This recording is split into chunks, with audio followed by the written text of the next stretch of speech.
안녕하세요, 여러분. 혹시 죽음의 순간에 사람들이 무엇을 보게 될지 생각해 보신 적 있으신가요?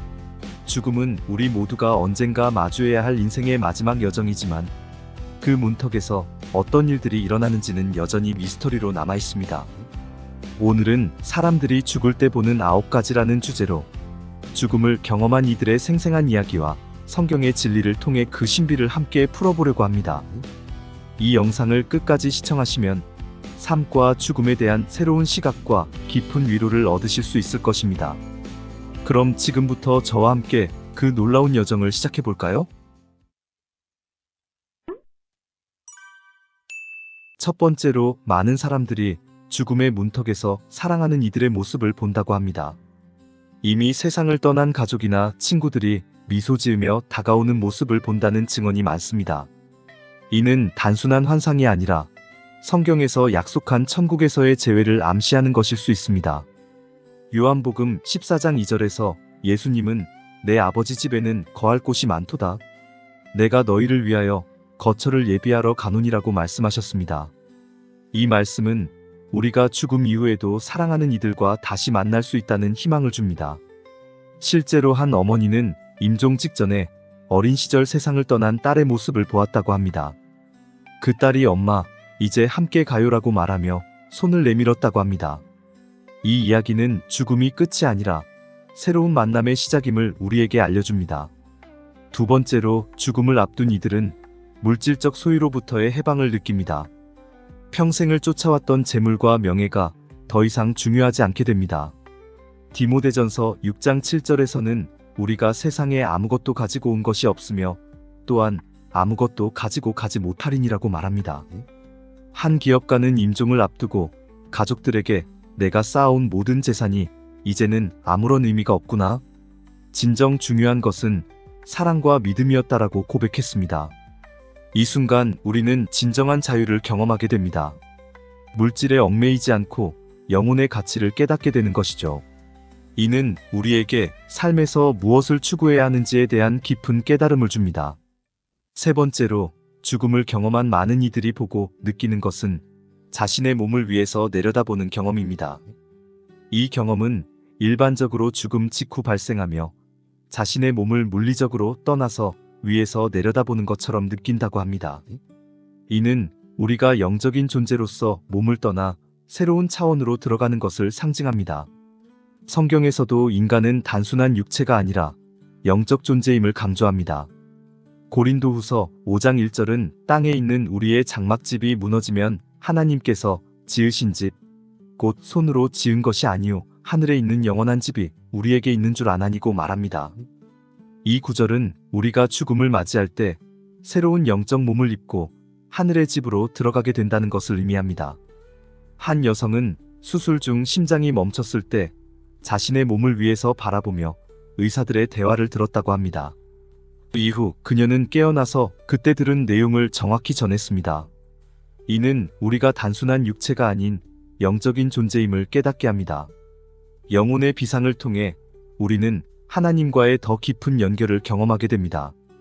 네 번째로, 죽음을 앞둔 이들은 사랑하는 사람들에게 마지막 인사를 전하려는 강한 욕구를 느낍니다. 때로는 꿈이나 환상 속에서 이들을 찾아가기도 합니다. 이는 영혼의 세계와 이 세상이 연결되어 있음을 보여줍니다. 한 어머니는 임종 직전에 멀리 떨어져 있는 딸의 이름을 부르며 사랑한다고 말했습니다. 놀랍게도 그 딸은 같은 시간에 어머니의 목소리를 분명히 들었다고 합니다.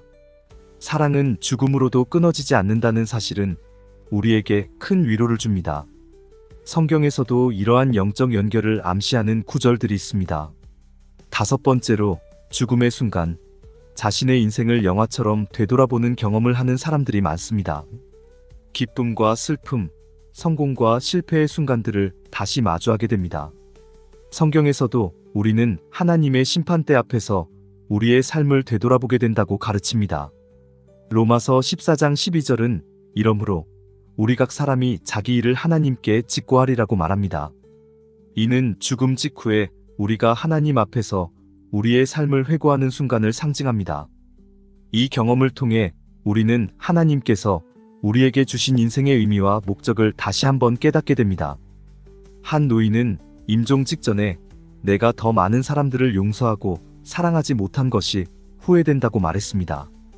이 회고의 시간은 삶의 의미를 되새기고 미처 전하지 못했던 감사와 사과를 마음속으로 남아 전할 수 있는 기회가 됩니다. 이는 우리에게 남은 시간 동안 어떻게 살아야 할지를 깊이 고민하게 만듭니다. 여섯 번째로 많은 사람들이 밝은 빛을 보았다고 증언합니다. 이 빛은 따뜻하고 평화로운 느낌을 주며 두려움이 아닌 안식을 제공합니다. 요한복음 8장 12절에서 예수님은 나는 세상의 빛이니 나를 따르는 자는 어둠에 다니지 아니하고 생명의 빛을 얻으리라고 말씀하셨습니다. 한 어린아이는 중태에 빠졌다가 깨어난 후 아름다운 빛 속에서 예수님을 만났어요. 무섭지 않고 행복했어요 라고 말했습니다. 이 빛과의 만남은 신성한 존재와의 조우를 의미하며 우리의 영혼이 하나님께로 나아가고 있음을 보여줍니다. 일곱 번째로 죽음을 앞둔 순간에 삶의 목적을 깨닫게 되는 경험도 있습니다. 자신이 겪은 모든 일들이 하나님의 큰 그림 속에서 의미 있었음을 인지하게 됩니다. 에베소서 2장 10절은 우리는 그가 만드신 바라 그리스도 예수 안에서 선한 일을 위하여 지으심을 받은 자니라고 말합니다. 한 예술가는 임종 직전에 내 작품들이 사람들에게 위로와 희망을 주었다니 이제서야 내가 왜 이 땅에 왔는지 알 것 같다고 고백했습니다. 이 깨달음은 우리에게 삶의 가치와 의미를 재조명하게 합니다. 우리는 하나님의 도구로서 이 세상에 보내졌음을 이해하게 됩니다. 여덟 번째로 많은 이들이 아름다운 장소나 천국의 모습을 보았다고 합니다. 평화롭고 사랑이 가득한 그곳에서 영원한 안식을 느낍니다.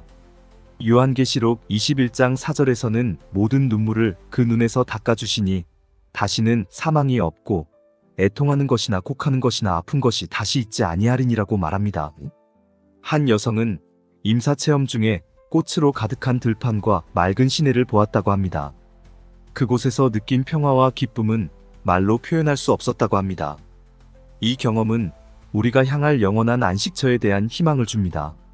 천국은 단순한 상상이 아니라 하나님께서 우리에게 약속하신 실제 장소임을 깨닫게 됩니다.